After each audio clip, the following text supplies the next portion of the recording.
योजना है कि एक विजन है मेरे पास, एक दृष्टि मैं रखा हूँ कि काश ऐसा हो जाता कि मुझे किसी को कुछ कहना नहीं पड़ता।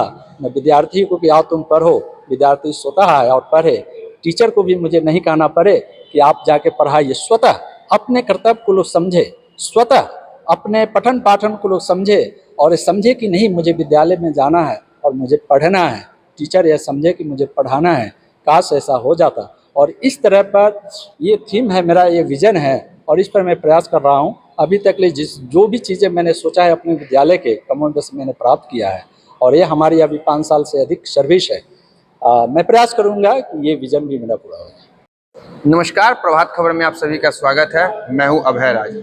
आज हमारे साथ मुजफ्फरपुर जिले के मुसहरी प्रखंड के दिघरा स्थित राजकीय मध्य विद्यालय के प्रधानाध्यापक सुधाकर ठाकुर जी हैं, जिनका चयन राजकीय शिक्षक सम्मान के लिए हुआ है। आपको बता दें कि पूरे बिहार में महज 41 शिक्षकों का चयनित हुआ है, जिसमें मुजफ्फरपुर जिले से एकमात्र इन्हीं का चयन हुआ है। हमारे साथ सर खुद मौजूद है। सर, आपका स्वागत है। धन्यवाद। तो कैसे शुरुआत हुई, कैसे इसमें कहाँ से पढ़ाई हुई आपकी?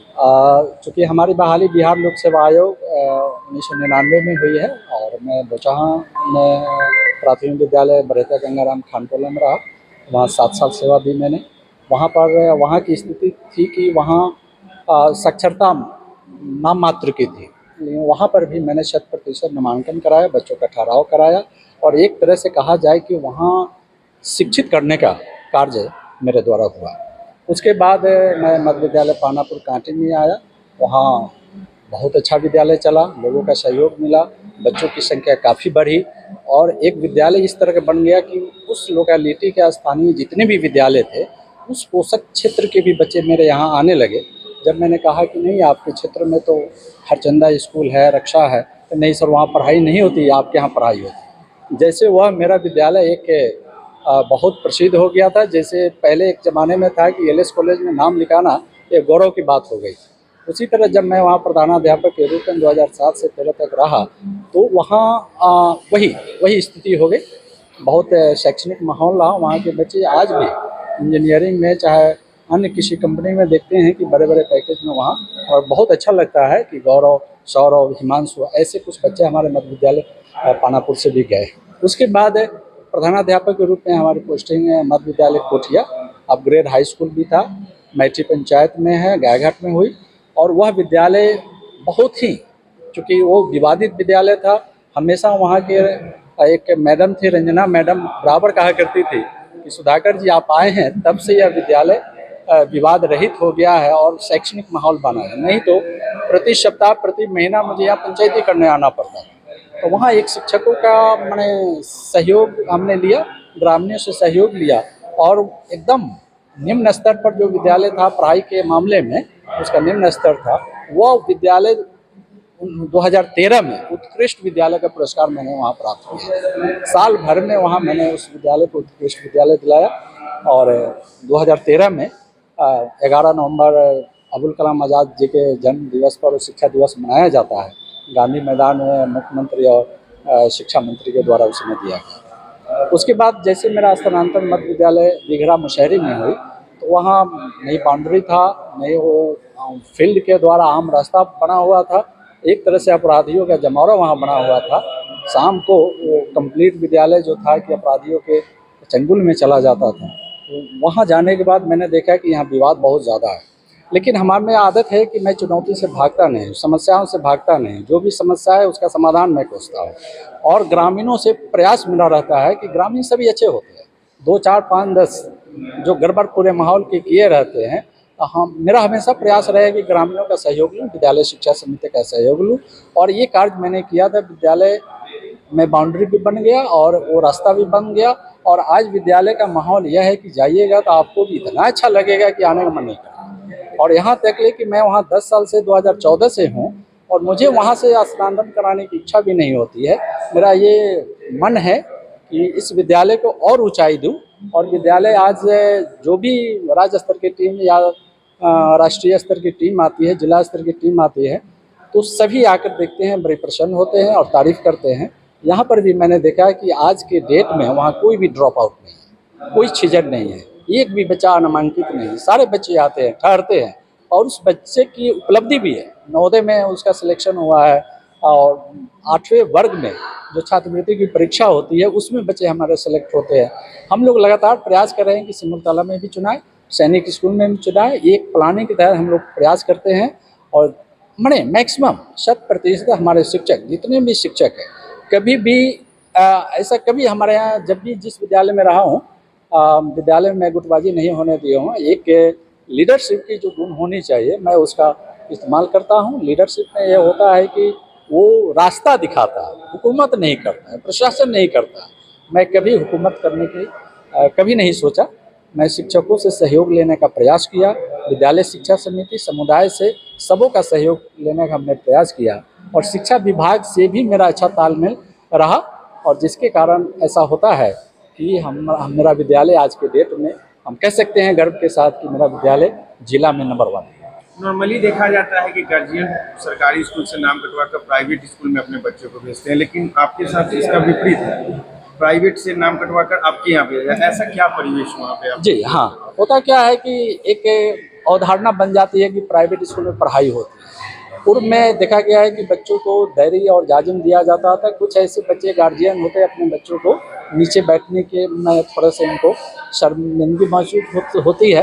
लेकिन आज के परिवेश में हम देख रहे हैं कि अभी जो नई सरकार जो व्यवस्था बदली थी उसमें सारी सुविधाएं दी गई हैं और उसके पूर्व भी हमने ग्रामीणों से सहयोग लेकर फर्नीचर की व्यवस्था मैंने किया और जिसके कारण मैंने देखा कि उसमें फर्नीचर मिल गए हैं। कुछ इंग्लिश जिसके कमज़ोर होते हैं, इंग्लिश के कारण प्राइवेट में भागते हैं, तो इस पर मैंने फोकस किया। उसके बाद में पाठ्यक्रम के अलावा पाठ्येतर कार्यक्रम भी होते हैं जिसको कहते हैं करिकुलम, माने को करिकुलम, पाठ्य सहगामी क्रियाएं। चूँकि बच्चों की इच्छा रुचि जो होती है खेल कूद में ज़्यादा होती है, जयंती मनाने में ज़्यादा होती है, वाद विवाद में ज़्यादा होता है, अन्य माने पाठ से हटकर। तो इससे क्या नतीजा हुआ कि खेलकूद में उनकी रुचि रहती है। तो क्लास के अंदर भी बच्चों से ही राय लेकर कार्यक्रम बनाना कि कल क्या कार्यक्रम करना है, क्या खेलना है। जैसे राष्ट्रीय पर्व हो गए, चाहे गांधी जयंती हो गए, वाद विवाद करना, सेमिनार करना। जैसे आज भी आपका जो टॉपिक है प्रभात खबर का था, तो इसके पहले भी हम लोगों ने एक कार्यक्रम सेमिनार का आयोजित करने का प्रयास किया है और आगे भी करने का प्रयास कर रहे हैं, विचार कर रहे हैं कि जैसे होता है कि impact of technology in education. कमोबेश प्रभात खबर का आज ये वही टॉपिक था, यही थीम है कि प्रौद्योगिकी का इस्तेमाल शिक्षा में का महत्व। तो ये सब को देखते हुए हम लोग बच्चों से ही कार्यक्रम निर्धारित करते हैं, इसमें बच्चे बड़ी रुचि लेते हैं। तो देखा गया है कि प्राइवेट से हमारे यहाँ बच्चों की नामांकन बढ़ी है। आज सबसे बड़ी बात है कि आज देखिएगा कि जिस तरह प्राइवेट स्कूल में ज़बरदस्ती जो आर्थिक रूप से संपन्न लोग होते हैं वहाँ भेजते हैं और टीचर से ज़्यादा घर पर गार्जियन ध्यान देते हैं पढ़ाने लिखाने में। इसके बावजूद भी आप देखेंगे हमारे विद्यालय में बच्चों की उपस्थिति 85-90% रहती है। सरकारी विद्यालय में बहुत कम ऐसे विद्यालय होंगे जहाँ 85 और 90% की उपस्थिति होगी। और हमारे यहाँ एडमिशन मैं बता दूँ कि 583 है, 583 में 489-90 हमारे बच्चे प्रेजेंट होते। एक बार तो मैंने देखा इधर 2-4 रोज पहले 501 बच्चे मेरे प्रेजेंट। उस दिन क्या हुआ था, खेल दिवस, ध्यानचंद की खेल दिवस था और 29 अगस्त को। तो देखा गया है कि बच्चे ही खुद आए, बच्चे आए कि सर खेल दिवस पर हम लोग कुछ कार्यक्रम करना चाहते हैं। हमने पूछा है क्या, तो खेल खेलना चाहते। हमने टीचर को बुलाया मीटिंग, उसी समय मीटिंग भी किए और सभी को कार्य दिए कि नहीं सब खेलो। लड़कियों को निर्धारित कर दिया कि खो खो को एक टीचर खिलाएंगे, उसके बाद कबड्डी खिलाएंगे, फुटबॉल खिलाएंगे, वॉलीबॉल खिलाएंगे। फील्ड मेरे पास इतना है कि सारे खेल एक साथ मैंने शुरू कर दिया। बहुत अच्छा लगा, इतना अच्छा लगा कि सारे बच्चे ही ऑर्गेनाइज किए। टीचर केवल गाइड कर रहे थे, मार्गदर्शन कर रहे थे। और उसमें हाई स्कूल के भी टीचर को मैंने ले लिया, बच्चों को ले लिया, दोनों में कंपटीशन होगा। तो ये जो है बच्चों की रुचि के अनुसार कार्यक्रम निर्धारित करने से बच्चों का आकर्षण बढ़ा है। आप 1999 में बतौर शिक्षक बन के ज्वाइन किए और अभी 2024 चल रहा है, 25 साल हो गया। इतने समय में एजुकेशन सिस्टम में क्या परिवर्तन हुआ, आपको कैसा क्या लगा? जैसे जिस समय मैंने योगदान किया तो उस समय शिक्षा की स्थिति सही में बहुत दयनीय थी और आज के डेट में मैं मानता हूँ बिहार में शिक्षा का स्तर बहुत अच्छा हुआ है, बहुत बड़ा है। मैं अपने विद्यालय से ही नहीं अन्य विद्यालयों में भी मैं देखता हूँ कि शिक्षा का स्तर बढ़ा है, सभी शिक्षक समय से आ रहे हैं आ ही नहीं रहे बल्कि मन से पढ़ा भी रहे हैं, बच्चे भी आ रहे हैं और यूनिफॉर्म में आ रहे हैं, सभी समय से आ रहे हैं और विधिवत हम देख रहे हैं कि क्लास चल रहा है, बहुत अच्छा लग रहा है।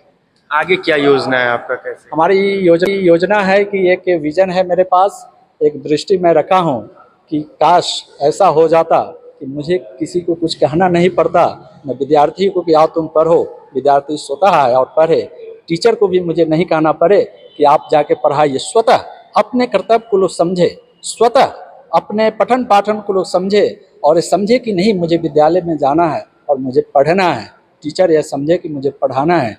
काश ऐसा हो जाता। और इस तरह पर ये थीम है मेरा, ये विज़न है और इस पर मैं प्रयास कर रहा हूँ। अभी तक ले जो भी चीज़ें मैंने सोचा है अपने विद्यालय के कमोबेश मैंने प्राप्त किया है और ये हमारी अभी 5 साल से अधिक सर्विस है। मैं प्रयास करूँगा कि ये विज़न भी मेरा पूरा हो।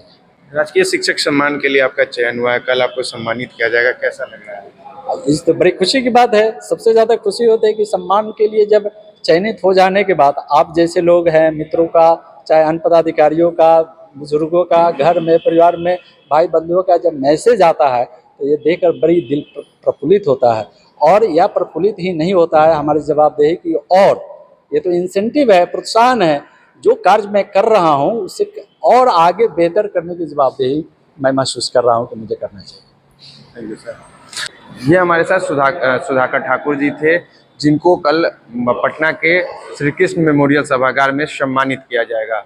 अभय राज, प्रभात खबर, मुजफ्फरपुर।